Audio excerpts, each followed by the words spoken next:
안녕하세요. 김덕영입니다. 하나님께서 또 한 주를 저와 여러분들에게 허락해 주셨습니다. 따라서 이번 한 주도 정말 후회 없이 살아내셨으면 좋겠습니다. 자, 오늘 우리가 나눌 말씀은 사사기 21장 1절로 7절, 사사기 21장 1절로 7절입니다. 제가 읽겠습니다. 이스라엘 사람들이 미스바에서 맹세하여 이르기를 우리 중에 누구든지 딸을 베냐민 사람에게 아내로 주지 아니하리라 하였더라.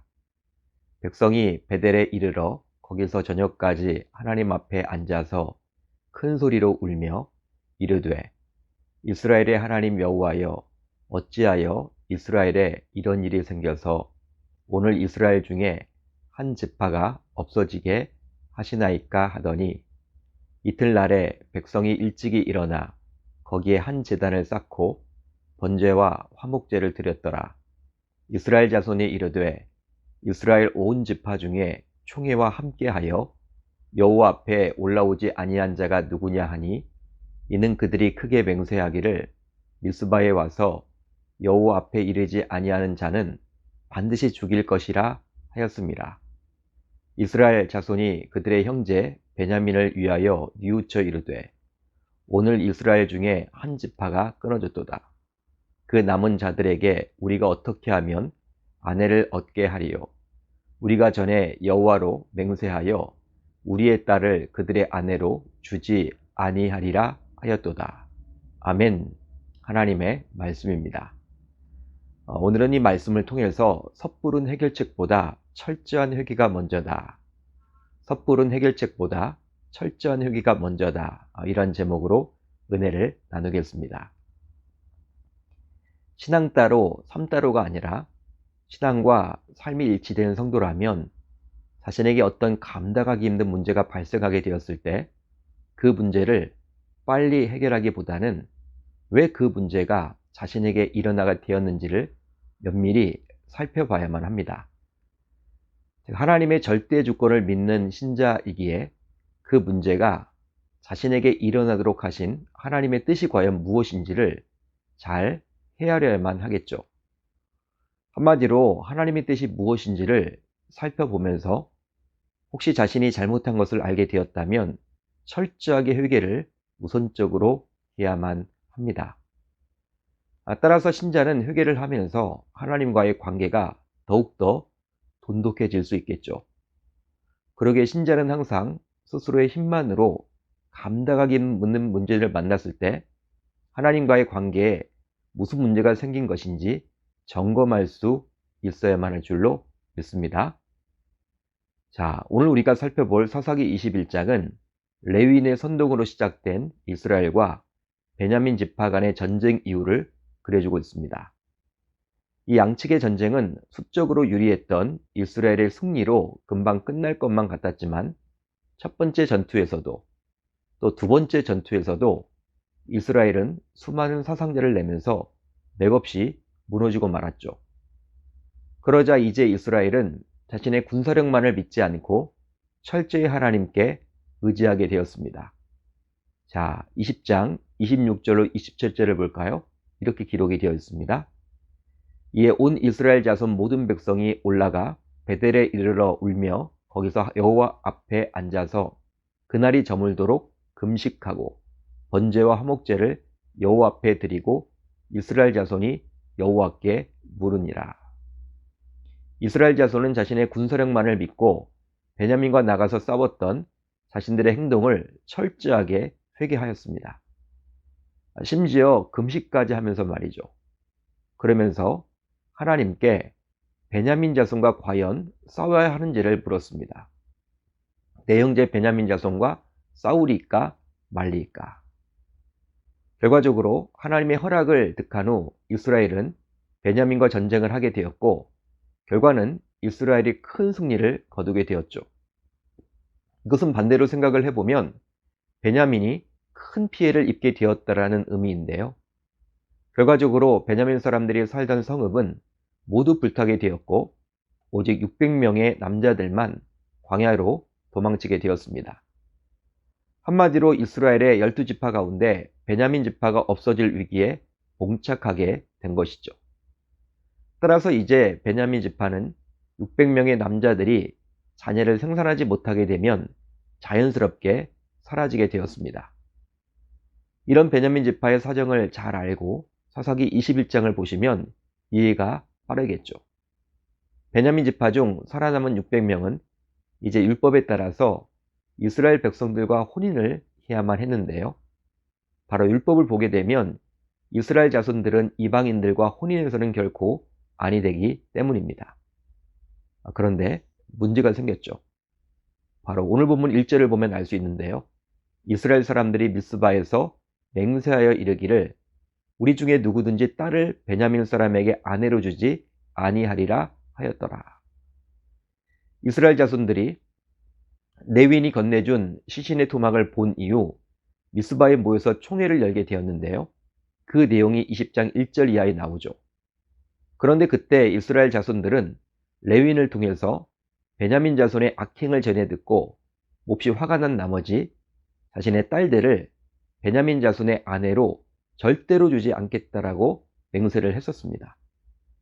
그러게 이스라엘 자손들은 이런 맹세를 했던 연고로 전쟁에서 살아남았던 600명의 베냐민 사람들에게 자신의 딸들을 내줄 수가 없었던 것이죠. 그렇게 되면 이제 베냐민 자손이 사라지는 것은 시간 문제일 뿐이었습니다. 바로 후손을 보지 못하면 베냐민 자손은 이 지구상에서 사라질 것이 자명했기 때문이었죠.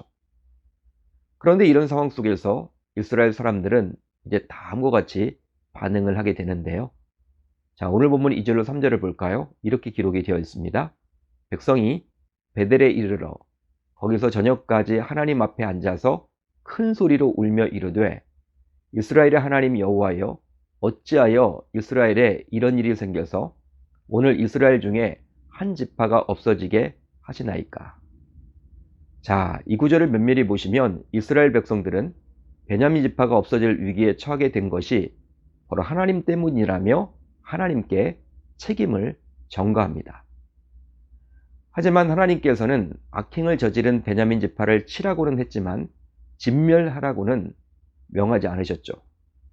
그런데 이스라엘 백성들은 신이 나서 베냐민 지파의 성읍까지 불을 지르며 과도하게 칼을 휘둘렀습니다.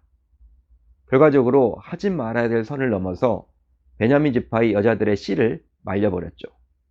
그리고 나서는 이런 상황이 오게 된 것이 바로 하나님 때문이라며 하나님께 책임을 전가하며 심지어는 원망의 눈물까지 흘렸습니다. 하지만 이렇게 된 근본적인 원인은 과연 무엇일까요? 바로 이스라엘 백성들 스스로 자신들의 딸을 베냐민 사람들의 아내로 주지 않겠다라고 맹세한 것에 있었습니다. 그런 맹세만 당시 이스라엘 백성들이 하지 않았더라면 그냥 600명의 베냐민 사람들이 이스라엘 여인들과 혼인해서 후손을 보게 되면 전혀 문제될 것이 없었겠죠.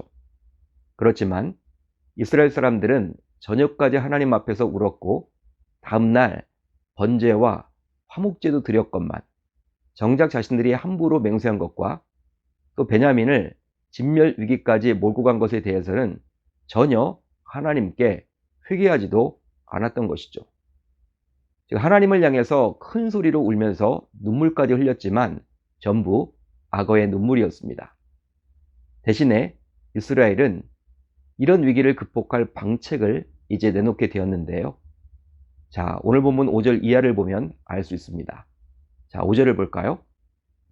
이스라엘 자손이 이르되 이스라엘 온 지파 중에 총회와 함께하여 여호와 앞에 올라오지 아니한 자가 누구냐 하니 이는 그들이 크게 맹세하기를 미스바에 와서 여호와 앞에 이르지 아니한 자는 반드시 죽일 것이라 하였습니다.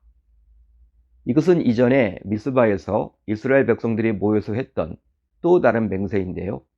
아마도 이 맹세는 앞서 베냐민 사람들에게 자신의 딸들을 주지 않겠다라고 했던 맹세와 함께 이루어졌을 것입니다. 바로 이스라엘 온 지파 중에서 하나님 앞에 나오지 않는 자들을 반드시 죽이겠다라는 것이죠.